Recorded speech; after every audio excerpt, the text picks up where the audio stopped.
തമിഴ്നാടിന്റെ ഹൃദയത്തിൽ നിറഞ്ഞു നിൽക്കുകയാണ് തലൈവർ. അരിയല്ലൂർ ജില്ലയിലെ ഗംഗൈകൊണ്ട ചോളപുരത്ത് നടക്കുന്ന ആടി തിരുവാതിര ഉത്സവത്തിൽ പങ്കെടുക്കുകയാണ് നരേന്ദ്രമോദി. എല്ലാ വർഷവും ആടി മാസത്തിൽ രാജേന്ദ്ര ചോളന്റെ ജന്മദിനത്തോടനുബന്ധിച്ച് ആടി തിരുവാതിര ഉത്സവം ആഘോഷിക്കും.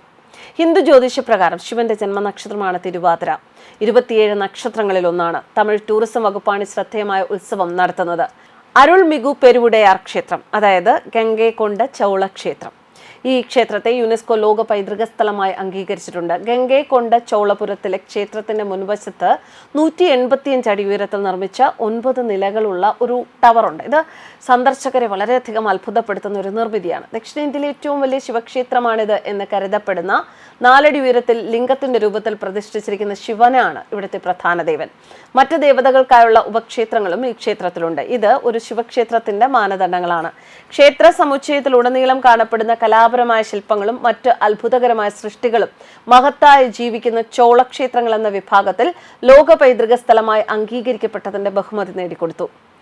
ഈ ക്ഷേത്രത്തെക്കുറിച്ച് പറയുകയാണെങ്കിൽ പുരാതന ദക്ഷിണേന്ത്യൻ രാജ്യങ്ങളിൽ സാമ്രാജ്യ പദവിയിലേക്ക് ഉയർന്നത് ചോളന്മാരാണ്. പാണ്ഡ്യന്മാരും ചേരന്മാരും പൗരാണികതയിൽ ചോളന്മാരെ കടത്തിവിട്ടുമെങ്കിലും വലിപ്പത്തിലും സൈനിക സാമ്പത്തിക ശക്തിയിലും മധ്യകാല ചോള സാമ്രാജ്യം തന്നെയായിരുന്നു എന്നും മുന്നിൽ.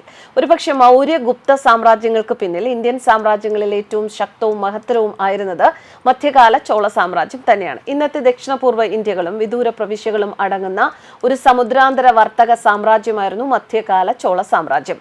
CE 8-ാം ശതകം മുതൽ 13-ാം ശതകം വരെയാണ് മധ്യകാല ചോള സാമ്രാജ്യത്തിന്റെ കാലഘട്ടം. ഇന്നേക്കും ഒരു സഹസ്രാബ്ദം മുൻപ് ഭരിച്ചിരുന്ന രാജരാജ ചോളനും രാജേന്ദ്ര ചോളനുമായിരുന്നു ചോള ചക്രവർത്തിമാരിലെ കരുത്തർ.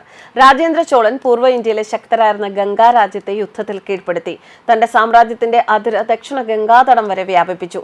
ആ വിജയത്തിലൂടെ അദ്ദേഹത്തിന് ഗംഗൈകൊണ്ട ചോളൻ എന്ന സ്ഥാനവും ലഭിച്ചു. ഗംഗാതടത്തിലെ സൈനിക വിജയത്തിന്റെ പ്രതീകമായാണ് രാജേന്ദ്ര ചോളൻ പുതിയ തലസ്ഥാനമായ ഗംഗൈകൊണ്ട ചോളപുരം നിർമ്മിച്ചത്. CE 1025 പൂർത്തിയായ ഗംഗൈകൊണ്ട ചോളപുരമായിരുന്നു പിന്നീട് 2.5 നൂറ്റാണ്ട് ചോള സാമ്രാജ്യത്തിന്റെ തലസ്ഥാനം. ഇന്നത്തെ ചെന്നൈയുടെ ഏതാണ്ട് 200 കിലോമീറ്റർ തെക്കുമാറിയാണ് ഗംഗൈകൊണ്ട ചോളപുരം.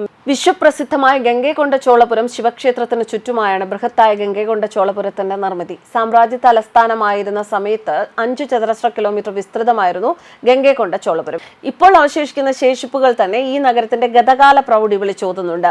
രാജേന്ദ്ര ചോളന്റെ പുത്രനായ വീരരാജേന്ദ്ര ചോളൻ പണി കഴിപ്പിച്ച കൊട്ടാരത്തിന്റെ പേര് ചോള കേരളൻ തിരുമാളികൈ എന്നായിരുന്നു. വീരരാജേന്ദ്ര ചോളൻ അന്നത്തെ കേരളത്തിന്റെയും ചക്രവർത്തിയായിരുന്നു. കേരളവുമായി ബന്ധപ്പെട്ട ഏതെങ്കിലും സംഭവത്തിന്റെ സ്മരണയ്ക്കായിരുന്നിരിക്കാം ചോള കേരളാൻ തിരുമാളികൈ പണി കഴിപ്പിക്കപ്പെട്ടത്. ഒരു പ്ലാൻഡ് സിറ്റിയായിരുന്നു ഗംഗൈകൊണ്ട ചോളപുരം. കൃത്യമായ ആസൂത്രണത്തോടെയാണ് കൊട്ടാരങ്ങളും ക്ഷേത്രങ്ങളും നടപ്പാതകളും ജലാശയങ്ങളും മലിനജല നിർമ്മാർജ്ജന നിർമ്മിതികളും എല്ലാം പണി കഴിപ്പിച്ചിരുന്നത്.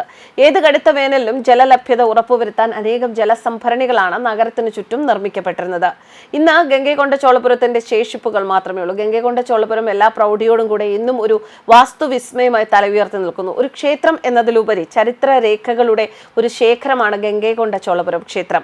14-ാം ശതകത്തിൽ ചോള സാമ്രാജ്യം വളരെ ദുർബലമായി തുടരെ കാര്യശേഷിയില്ലാത്ത ഭരണാധിപന്മാർ ഭരണം നടത്തിയത് ചോളരുടെ സൈനിക ശക്തിയെ തളർത്തി. ഈ അവസരം മുതലെടുത്ത് ദില്ലി സുൽത്താൻമാരുടെ പാർശ്വവർത്തികൾ ഗംഗൈകൊണ്ട ചോളപുരം ആക്രമിക്കുകയായിരുന്നു. നഗരം പൂർണ്ണമായും തകർക്കപ്പെട്ടില്ല എങ്കിലും 500 വർഷത്തെ ചോള ഭരണത്തിന് തിരശ്ശീല വീണു. പിന്നീട് പാണ്ഡ്യർ ഡൽഹി സുൽത്താൻമാരുടെ സൈന്യങ്ങളെ തുരത്തി ഓടിച്ചു. ഗംഗൈകൊണ്ട ചോളപുരം വീണ്ടെടുത്തു. എങ്കിലും തങ്ങളുടെ തലസ്ഥാനമായ മധുരയുടെ പ്രാധാന്യം അവർ ഗംഗൈകൊണ്ട ചോളപുരത്തിന് നൽകിയില്ല. അങ്ങനെ നൂറ്റാണ്ടുകളുടെ പ്രവാഹത്തിൽ ഒരു മഹത്തായ സാമ്രാജ്യ തലസ്ഥാനം ഇന്ന് കാണുന്ന ഗ്രാമമായി ചുരുങ്ങുകയായിരുന്നു. News desk കർമാൻസ്.